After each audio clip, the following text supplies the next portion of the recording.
Myanmar की बर्खास्त की गई आंग सान सू की फौजी तख्तापलट के बाद पहली बार निजी तौर पर कोर्ट में पेश हुई और म्यांमार की मीडिया रिपोर्ट के मुताबिक सू की के वकील मिन मिन सोई ने जानकारी दी है कि सिटी काउंसिल की इमारत में एक खास अदालत में सुनवाई के लिए वो पेश हुई हैं। वकीलों ने विन मिंट से भी मुलाकात की, जो कि मुंतखब सरकार में प्रेसिडेंट थे और उसी सरकार की सू की स्टेट काउंसलर थी। सू की के खिलाफ क्रिमिनल केसेस के तहत कई इल्जाम आयद किए गए हैं, लेकिन पिछली बार उन्हें अदालत में एक वीडियो लिंक के जरिए पेश किया गया था। निजी तौर पर उन्हें अपने किसी भी वकील से मिलने की इजाज़त नहीं दी गई थी। मिन मिन सोई ने बताया कि सू की ने म्यांमार के लोगों को पैगाम दिया कि नेशनल लीग डेमोक्रेटिक पार्टी हमेशा उनके साथ रहेगी। एनएलडी तब तक रहेगा जब तक लोग रहेंगे। अदालत में सू की को देखकर उनकी सेहत ठीक लग रही थी। उन्होंने अदालत में सुनवाई से पहले ही वकीलों के साथ आमने सामने बैठकर 30 मिनट तक बात की। 1991 में नोबेल प्राइज़ जीत चुकी 75 साल सू की म्यांमार में तख्तापलट के बाद कई क्रिमिनल मामलों का सामना कर रही हैं। इनमें 2 मामले साल 2020 के इंतखाबी तशरीह के दौरान कोरोना से मुतालिक नेचुरल डिजास्टर मैनेजमेंट लॉ की खिलाफ वर्जी करने का है।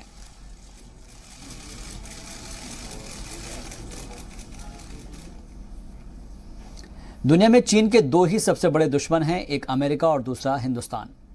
सोचिए, क्या ये सिर्फ एक इत्तेफाक है कि कोरोना वायरस की मार सबसे ज़्यादा अमेरिका और हिंदुस्तान पर पड़ी है। दुनिया में कुल 16 करोड़ कोरोना के जो इन्फेक्टेड हैं वो लोग हैं और जिसमें से 6 करोड़ सिर्फ अमेरिका और भारत में हैं। तो ये चीन की वबा क्या हिंदुस्तान और अमेरिका के खिलाफ कोई बड़ी साजिश है?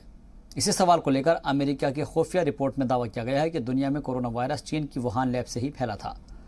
इससे पहले अमेरिका ये भी अंदेशा जता चुका है कि कोरोना वायरस असल में चीन की वायरस जंग की तैयारी का हिस्सा है।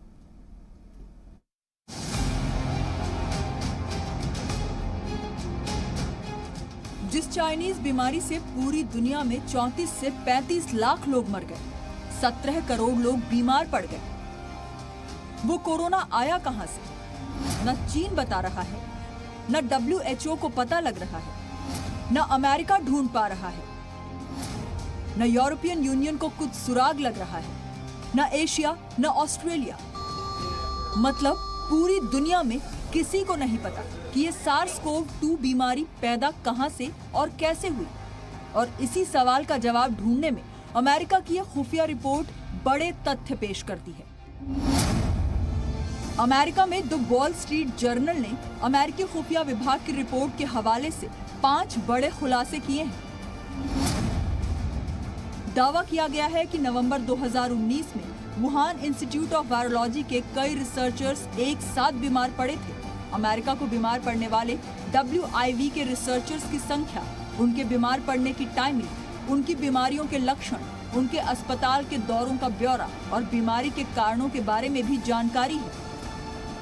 हालांकि ये रिपोर्ट जनवरी में ही आ गई थी, लेकिन अभी WHO की फिर से मीटिंग होने वाली है। ऐसे में कोरोना की वुहान लैब थ्योरी की चर्चा जोर पकड़ी तो अमेरिका ने भी इनकार नहीं किया। अमेरिकी राष्ट्रपति के चीफ मेडिकल एडवाइजर ने कहा है कि पुरानी जांच से वो सहमत नहीं है। स्रोत का सच तो पता लगना ही चाहिए। मैं सहमत नहीं हूँ। मुझे लगता है कि चीन में जो कुछ हुआ उसकी जांच हमें करते रहनी चाहिए जब तक कि हमें पता ना लग जाए कि चीन में हुआ क्या था। चीन पहले तो अमेरिकी मीडिया के खुलासे से चिढ़ा बैठा था। डॉक्टर फाउची के बयान से बौखला गया। अब चीन कह रहा है कि उसे तो लगता है कि वायरस अमेरिका के मैरीलैंड में जो फोर्ट डेट्रिक मिलिट्री बेस है वहां से निकला है। WHO को दूसरे देशों में भी कोविड महामारी की जांच करनी चाहिए। इस ट्वीट से चीन की खुन्नस झलकती है, क्योंकि चीन पर कोरोना के स्रोत की जांच में ढेर सारे राज छिपाने के आरोप लगते रहे हैं। मसलन चीन ने झूठ बोला कि कोरोना का पहला मरीज 8 दिसंबर 2019 को वुहान में मिला था, जबकि अमेरिका के पास सबूत है कि नवंबर में ही वुहान लैब के कई रिसर्चर्स बीमार पड़ चुके थे। विशेषज्ञ मानते हैं कि वायरस के म्यूटेशन के आंकड़ों से साफ है कि संक्रमण दिसंबर से कई हफ्ते पहले ही शुरू हो चुका था। चीन कहता है कि उसने वुहान लैब के स्टाफ की एंटीबॉडी चेक कराई थी और वो नेगेटिव निकली। WHO की टीम ने कहा कि वुहान में 72,000 लोग बीमार पड़े थे। चीन ने 92 की जांच कराकर नेगेटिव रिपोर्ट दिखाई, बाकी का कोई डेटा शेयर नहीं किया। चीन कहता है कि WHO ने भी तो लैब से वायरस निकलने की आशंका को खारिज किया है। WHO की ही जांच टीम कहती है कि चीन ने न तो वुहान लैब के ब्लड सैंपल्स की जांच का डेटा दिया, न वुहान लैब का कोई रिकॉर्ड दिया, न चमगादड़ों पर की गई रिसर्च की कोई जानकारी दी। इतना ही नहीं, WHO की चीन वाली साझा जांच टीम ने जब रिपोर्ट दी थी तब WHO के चीफ TA गेब्रेयेसस ने कहा था कि लैब वाले एंगल की जांच ठीक से नहीं हो पाई।